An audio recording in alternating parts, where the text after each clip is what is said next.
13 దాకా బాగా లాభాలు వచ్చినాయో ఆ విధంగా మళ్ళీ తిరిగి తీసుకుని రావాలనే కమిట్మెంట్తో మేము పనిచేస్తున్నాం, నిబద్ధతతో పనిచేస్తాం. పల్లా గారు మీరు మొదటి నుంచి ఎట్లా పోరాడుతున్నారో మీకు తెలుసు. ఈ మీడియా మిత్రులను కూడా కోరేది ఏంటి అంటే, ఇది మనం ఇర్రెస్పాన్సిబుల్ గా రిపోర్ట్ చేయదు. నేను ఒకవేళ పబ్లిక్ గా ఏదన్నా అంటే దాని మీద మీరు వచ్చానండి, నేనేదో కాదు నేను చేయడానికి సిద్ధంగా లేను అంటే అప్పుడు మీరు అదన్నా అనండి, ఏదైనా అంటే అనండి, బాబు గారు ఏదైనా ఫోరంలో అంటే అనండి.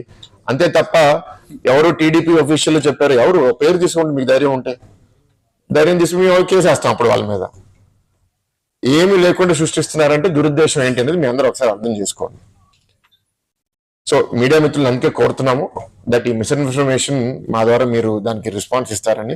ప్రత్యేకంగా ఈ స్టీల్ ప్లాంట్ కమ్యూనిటీలో అందరికీ భయం ఏదో అయిపోతుంది అనే ఒక అపోహ, ఎందుకంటే ఇలాంటి నెగిటివ్ న్యూస్ వస్తే వాట్సాప్ లో ఎంత ఫాస్ట్ గా సర్క్యులేట్ అవుతుందో మీ అందరికీ తెలుసు.